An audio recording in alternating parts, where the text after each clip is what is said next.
বিসমিল্লাহির রহমানির রহিম। আসসালামু আলাইকুম ওরহমতুল্লাহি ওবরকাতুহু। Welcome back to my channel. আমার প্রিয় প্রিয় আপু ভাইয়েরা, আপনারা সবাই কেমন আছেন? আশা করছি যে যেখানে যে অবস্থাতেই আছেন, মহান আল্লাহ তালার অশেষ রহমতে আপনারা সবাই ভালো আছেন। আমরাও আলহামদুলিল্লাহ মহান আল্লাহ তালার অশেষ রহমতে ভালো আছি। নতুন আরেকটি ভিডিওতে আপনাদের সবাইকে আবারও স্বাগত জানাচ্ছি। আর আজকে শুক্রবার, কিন্তু এই ভিডিওটা, আজকে যে ভিডিওটা আপনাদের সাথে শেয়ার করব, তো এই ভিডিওটা শুক্রবারের ভিডিও না, এই ভিডিওটা বেশ কয়েকদিন আগের ভিডিও। তো আমার রেকর্ড করা ছিল, তো সেই ভিডিওটা আজকে আপনাদের জন্য শেয়ার করব। আর শুক্রবারে আজকে আমি ভয়েস দিচ্ছি, কিন্তু ভিডিওটা বেশ আগের। আর এই তো আজকে সকালবেলায় নাস্তায় থাকছে হচ্ছে পরোটা। সেই সাথে আমি মুরগির গিলা কলিজা, পা, তারপরে চামড়া, এগুলো দিয়ে বুটের ডাল দিয়ে রান্না করে নিচ্ছি। আর এইটা দিয়ে পরোটা দিয়ে খেতে খুবই ভালো লাগে। আর এটা আমার বাসার সবারই পছন্দ।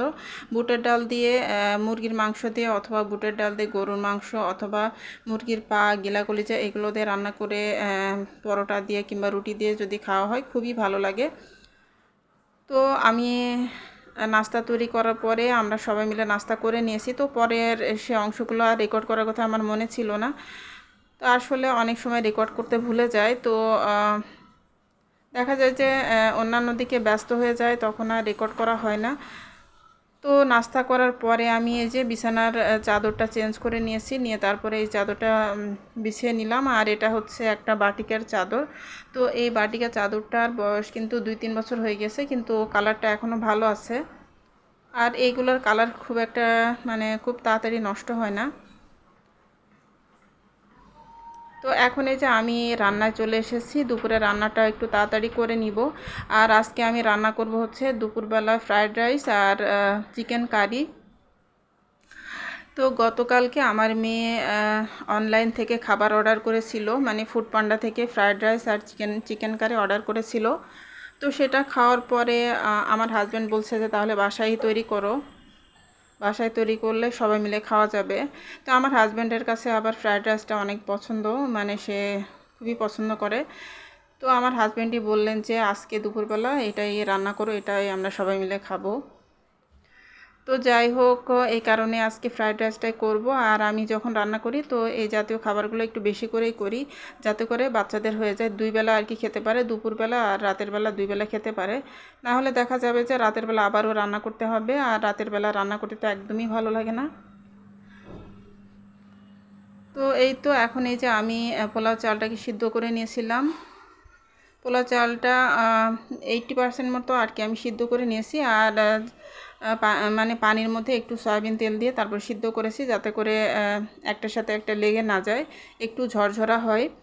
আর এদিক থেকে আমি বরবটি আর কি ছোট ছোট টুকরো করে কেটে তারপর একটু হালকা করে সিদ্ধ করে পানিটা ঝরিয়ে নিয়েছি। আর আমি ফ্রোজেন যে ভেজিটেবল আছে আমার ফ্রিজে, তো আমি সেগুলোই ব্যবহার করব। আর টাটকা সবজির মধ্যে শুধু বরবটিটাই ব্যবহার করব। তো এখন এই তো আমি ফ্রায়েড রাইসটা বসিয়ে দিচ্ছি। তো এর মধ্যে আমি বড় যে আমার ননস্টিকি যে হাঁড়িটা আছে, ওটার মধ্যে সয়াবিন তেল দিয়ে দিয়েছি, দিয়ে তারপরে রসুন কুচি দিয়ে দিলাম। আর এই রান্নার মধ্যে আমি কোনো পেঁয়াজ দিব না। আর এখানে মুরগির যে বুকের মাংস, সেটা আমি ছোট ছোট টুকরো করে কেটে তার মধ্যে লবণ আর গোলমরিচের গুঁড়া দিয়ে ম্যারিনেট করে আগে রেখে দিয়েছিলাম। তো সেটা এখন দিয়ে দিলাম। আসলে এই ফ্রায়েড রাইসটা আমি কিন্তু আমার একদম নিজস্ব রেসিপিতে করে থাকি। আসলে রান্না করতে করতে কিন্তু একটা পর্যায়ে একটা আইডিয়া চলে আসে, তো সেই আইডিয়া অনুযায়ী যদি করা হয় তাহলে কিন্তু খারাপ হয় না। তো আমি প্রথম দিকে অবশ্যই যখন রান্না শেখার জন্য, তখন অবশ্যই আমি ইউটিউব থেকেই দেখে দেখে করতাম। কিন্তু এখন তো অনেক বছর হয়ে গেছে, তো এখন নিজের যেটা আর কি মাথায় আসে, যেরকম করতে ইচ্ছা করে সেভাবেই করি, তো খারাপ হয় না। আমার পরিবার তো আমার রান্না অনেক পছন্দ করে। তো এই তো আমি এখানে চিকেনগুলো দিয়ে তারপরে মোটামুটি আর কি ভেজে নিয়েছি। আর এখন সিদ্ধ করে রাখা বরবটিগুলো দিয়ে দিলাম, দিয়ে তারপরে নাড়াচাড়া করে এরপরে দুইটা জিনিস একসাথে আর কি ভেজে নিব। আর আমি কিছুক্ষণ ঢাকনা দিয়ে ঢেকে রেখে দিব। তো মাংসটা সিদ্ধ হয়ে গেলে তারপর অন্যান্য যে উপকরণ সেগুলো অ্যাড করব।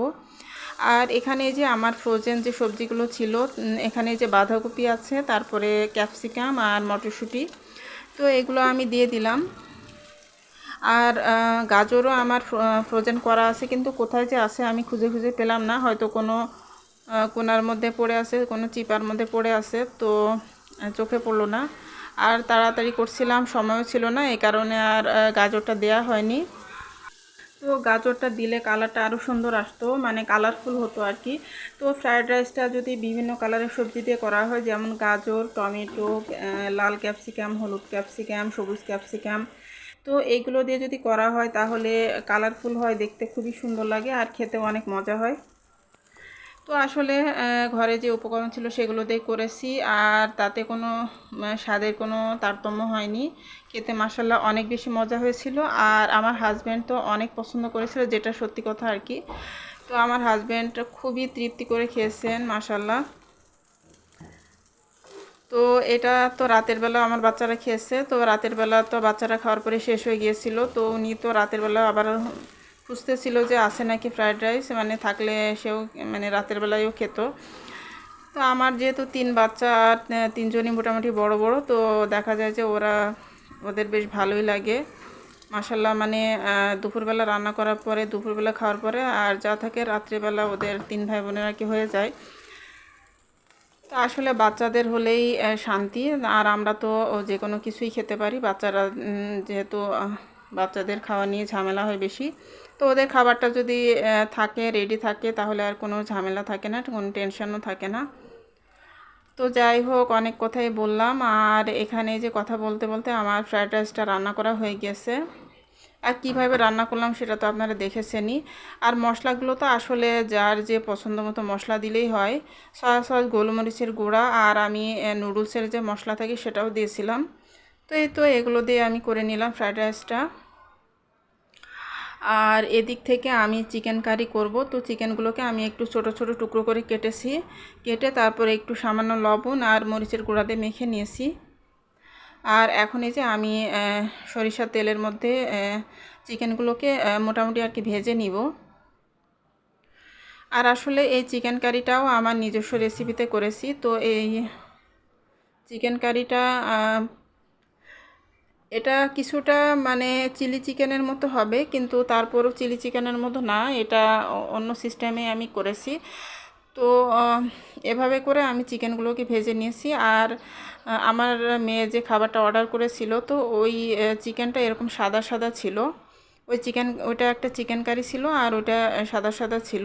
তো ওইটা দেখে আমি রেসিপিটা আর কি আইডিয়া করে এভাবে তৈরি করতেছি। তো আমার মেয়ে বলছে যে খেতে খুবই মজা হয়েছে, যেরকম অর্ডার করেছিলাম ওর থেকেও ভালো হয়েছে। তো যাই হোক, চিকেনগুলো আমি ভেজে তুলে রেখেছি, আর এখন এই যে আমি কড়াইতে পরিমাণ মতো সরিষার তেল দিয়ে দিয়েছি, আর তার মধ্যে আবার কিছুটা রসুন কুচি দিয়ে দিলাম। আর তার মধ্যে আমি ফ্রোজেন ক্যাপসিকাম দিয়ে দিলাম। আর আমার ফ্রোজেন সবজি প্রায় শেষ, ক্যাপসিকামও শেষ হয়ে গেছে। আর হচ্ছে বাঁধাকপি আছে শুধু, আর কিছুটা গাজর আছে। তো আবারও কিছু মানে সবজি ফ্রোজেন করতে হবে।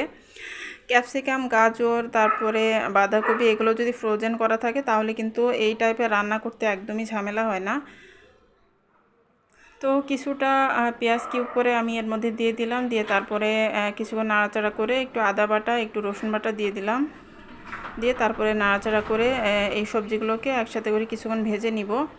তো আমার প্রিয় প্রিয় আপু ভাইয়ারা, জানি না এ পর্যন্ত কে কে আছেন, তো যারা আছেন তারা যদি লাইক দিতে ভুলে গিয়ে থাকেন তাহলে প্লিজ একটা লাইক দিয়ে আমার ভিডিওটি কন্টিনিউ করবেন। আর যারা নতুন আপু ভাইয়ারা আমার চ্যানেলটি ভিজিট করবেন, তাদের কাছে যদি আমার ভিডিও একটু ভালো লাগে তাহলে আপনারা চাইলে আমার চ্যানেলটি সাবস্ক্রাইব করে আমাকে একটু সাপোর্ট করতে পারেন, আর আমাকে এগিয়ে যেতে একটু সাহায্য করতে পারেন।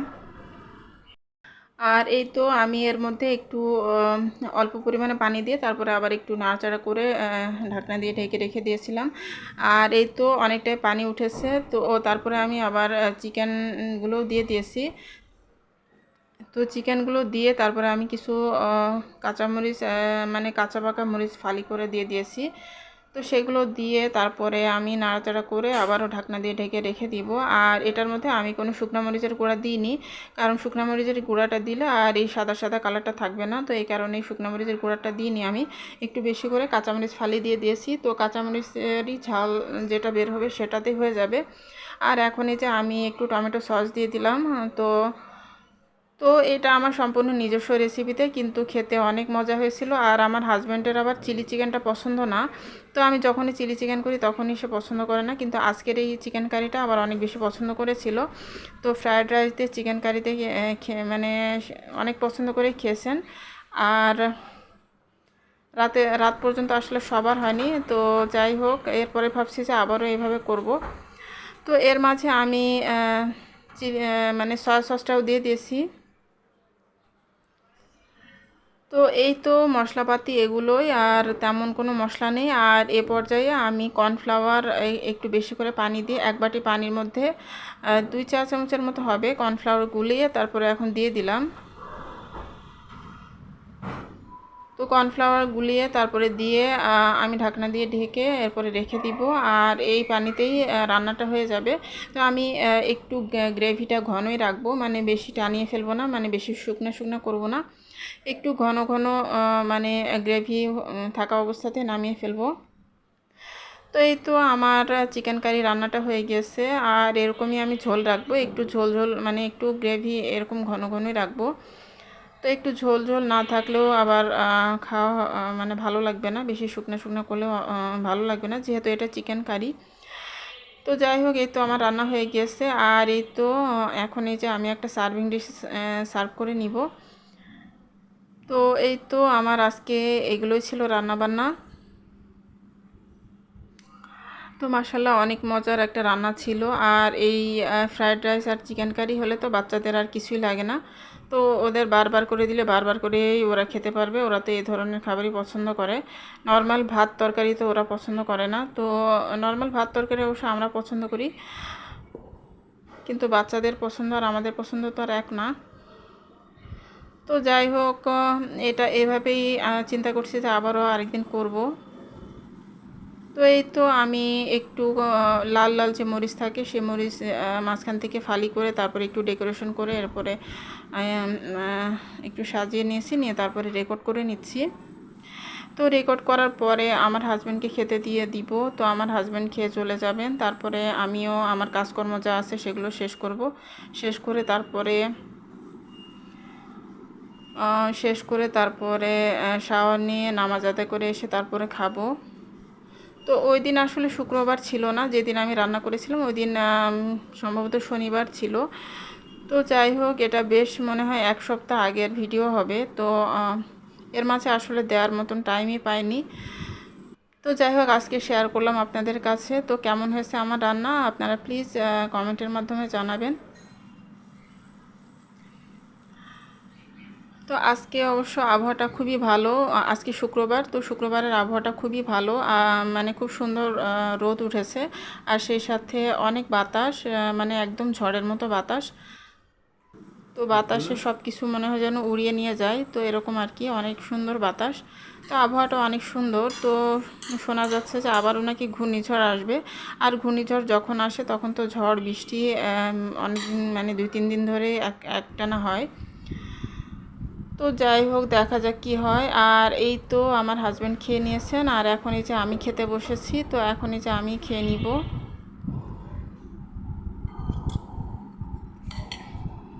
আর ওদিক থেকে আমার মেয়েও খাচ্ছে, আমি আর আমার মেয়ে খাচ্ছি, আর অন্যরা খেয়ে নিয়েছে।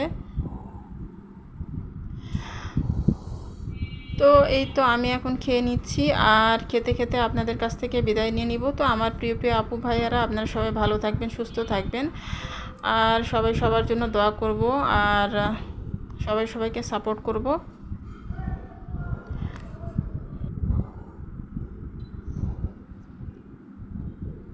তো এই তো এখন আমি এই যে খাবারটা খেয়ে নিচ্ছি। তো যাই হোক, খাবারটা খেতে খেতে আপনাদের কাছ থেকে বিদায় নিয়ে নিচ্ছি। আপনারা সবাই ভালো থাকবেন, সুস্থ থাকবেন। মহান আল্লাহ তাআলা যেন আমাদের সবাইকে সুস্থতার সাথে দুনিয়াতে বাঁচিয়ে রাখেন, আর আমাদেরকে যেন নেক হায়াত দান করেন, আর আমাদের পরিবার পরিজনদেরকে যেন সুস্থভাবে দুনিয়াতে বাঁচিয়ে রাখেন আর নেক হায়াত দান করেন। তো আমরা সবাই সবার জন্য দোয়া করব, আর যারা শহীদ হয়েছেন তাদের জন্য বেশি বেশি করে দোয়া করব, আর যারা বেঁচে আছেন, মৃত্যুর সঙ্গে পাঞ্জা লড়ছেন, তাদের জন্য বেশি বেশি করে দোয়া করব।